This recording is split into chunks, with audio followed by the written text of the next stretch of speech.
மனிதர்களுக்கு யாருக்கு பாடு இல்லைன்னு நினைக்கிறீங்க? யாருக்கு கஷ்டம் இல்லைன்னு நினைக்கிறீங்க? ஆண்டவர் இன்றைக்கு நம்மை பார்த்து சொல்லுகிற ஒரு வார்த்தை என்ன தெரியுமா? ஆமென். நீங்கள் ஒன்றுக்கும் கவலைப்படாமல். யாருமே இந்த உலகத்துல சொல்லாத ஒரு வார்த்தைய அப்பா சொல்றாரு. மகனே, நீ ஒண்ணுக்கு கூட கவலைப்படாத. மகளே, நீ ஒண்ணுக்கு கூட கவலைப்படாத. ஹல்லேலூயா. நீ கவலைப்படாம இருக்கணும் அப்படின்னா கர்த்தர் அந்த வார்த்தையில சொல்றாரு.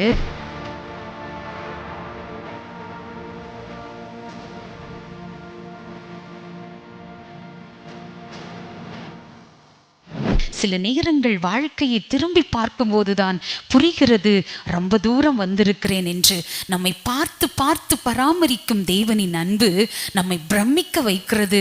நாம் நேசிக்கும் தேவனோடு எப்படி பேசுவது என்றால், அப்பாவோடு ஒரு ஆழமான உரையாடல் தான் ஜெபம். அங்கே சுகமாகாத காயமும் இல்லை, தீர்க்க முடியாத பிரச்சனையும் இல்லை. ஹல்லேலூயா. ஜெபத்துல சுகமாகாத ஒரு காயம் இருக்கா? ஆமென். ஜெபத்துக்கு வந்ததுக்கு அப்புறம், ஆண்டவரை தேடி வந்ததுக்கு அப்புறம் தீர்க்க முடியாத ஒரு பிரச்சனை என்று இந்த உலகத்துல இருக்கா? யோசிச்சு பாருங்க, உங்களை சிந்திச்சு பாருங்க ஐயா. உங்களை தேடி தேடி வந்ததுக்கு அப்புறம் அநேக காயங்கள் எனக்கு சுகமாகி இருக்குப்பா, அநேக வியாதிகள் எனக்கு சுகமாகி இருக்குப்பா, அநேக பிரச்சனைகள்ல இருந்து நான் விடுதலை ஆகி இருக்கேன்ப்பா, அநேக விஷயங்கள்ல என்னை மீட்டு எடுத்திருக்கீங்கப்பா, படுகுழியிலிருந்து என்னை தூக்கி எடுத்திருக்கீங்கப்பா, உளையான சேற்றிலிருந்து என்னை தூக்கி எடுத்திருக்கீங்கப்பா. சுகமாகாத காயம் என்று சொல்ல எதுவுமே இல்லப்பா. ஆமே. இந்த மனசுல நெருடல்கள் வருங்க. அப்படி வரும்போதெல்லாம் ஒண்ணு புரிஞ்சுக்கோங்க, மனசுக்கு கஷ்டம் வரும். மனிதர்களுக்கு யாருக்கு பாடு இல்லைன்னு நினைக்கிறீங்க? யாருக்கு கஷ்டம் இல்லைன்னு நினைக்கிறீங்க? ஆண்டவர் இன்றைக்கு நம்மை பார்த்து சொல்லுகிற ஒரு வார்த்தை என்ன தெரியுமா? ஆமே. நீங்கள் ஒன்றுக்கும் கவலைப்படாமல். ஹல்லேலூயா. ஆண்டவர் சொல்றாரு, எதுக்கு கவலைப்பட்டு இந்த ஆலயத்துக்குள்ள வந்து உட்காந்துருக்கீங்களோ ஒண்ணுக்கு கூட கவலைப்படாதீங்கன்னு யாராவது சொல்லுவாங்களா? சங்கீதம் யாராவது உன்னைய சொல்லியிருக்காங்களா? பிரியா சொல்லியிருக்காங்களா? ஒன்றுக்கு கூட நீங்க கவலைப்படாதீங்க அப்படின்னு யாராவது சொல்லியிருக்காங்களா? ஆமேன். உலகத்துல என்னதான் கணவன் மனைவி நேசிக்கட்டும், அப்பா பிள்ளை உறவா இருக்கட்டும், ஆமேன், என்ன உடன்பிறப்புகளின் உறவுகளாக இருக்கட்டும், யாருமே இந்த உலகத்துல சொல்லாத ஒரு வார்த்தைய அப்பா சொல்றாரு. மகனே, நீ ஒண்ணுக்கு கூட கவலைப்படாத. மகளே, நீ ஒண்ணுக்கு கூட கவலைப்படாத. ஹல்லேலூயா. நீ கவலைப்படாம இருக்கணும் அப்படின்னா கர்த்தர் அந்த வார்த்தையில சொல்றாரு. பிலிப்பியர் 4:6 ஒன்றுக்கும் கவலைப்படாமல் எல்லாவற்றையும் குறித்து, ஆமென், எல்லா காரியத்தையும் குறித்து ஸ்தோத்திரத்தோடு கூடிய ஜெபம். ஒரு ஆமென் சொல்லுங்களேன். ஜெபத்துல என்ன அதிகமா இருக்கணும்? ஸ்தோத்திரம் அதிகமா இருக்கணும். ஸ்தோத்திரத்தோடு கூடிய ஜெபம். தேவ பிள்ளை ஆண்டவர் சொல்றாரு, சாப்பாட்டு காரியமாகட்டும், என்ன காரியமாகட்டும், உங்க பர்சனல் பிரேயர்ஸ் ஆகட்டும், என்ன பிரேயரா இருந்தாலும் அந்த பிரேயர்ல என்ன இருக்கணுமா? ஸ்தோத்திரத்தோடு கூடிய ஜெபத்தினாலும் வேண்டுதலினாலும் தேவனுக்கு தெரியப்படுத்துங்கள்.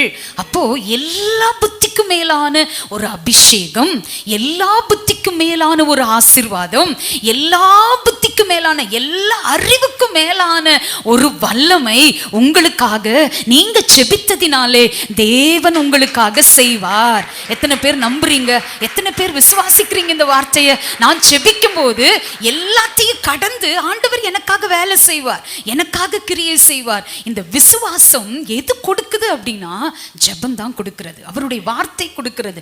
ஜெபிக்கும் போது பைபிளை படிப்போம், ஜெபிக்கும் போது பாட்டு பாடுவோம், ஜெபிக்கும் போது வேதத்தை படிப்போம். வேதத்தை படிக்கும் போது எனக்குள்ள என்ன உணர்வு வரும்னா, ஜெபிக்காததுக்கு முன்னாடி இருந்த இது நடக்குமா அப்படிங்கிற எண்ணம் ஜெபிச்சதுக்கு அப்புறம் இது நடந்தே தீருங்கிற விசுவாசத்துக்குள்ள நான் வந்துருவேன்.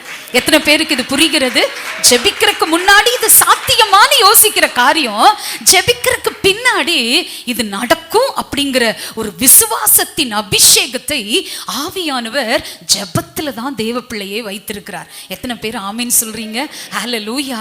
ஆமேன். கர்த்தர் நல்லவர். அதனால எமில் ஜெபசிங் என்கிற தேவ மனுஷன் சொல்றாரு, முழங்கால் என்பது உயர்வு.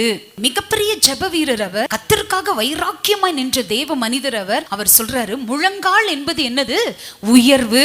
ஆமேன். ஹல்லேலூயா. அப்போ அதை அடைய காத்திருக்கிறவர்களுக்கு செட்டை செட்டைகள் கொடுக்கப்படும். முழங்கால் ஊன்றி செபிக்கிறவங்களுக்கு ஆண்டவர் என்ன கொடுப்பாரா?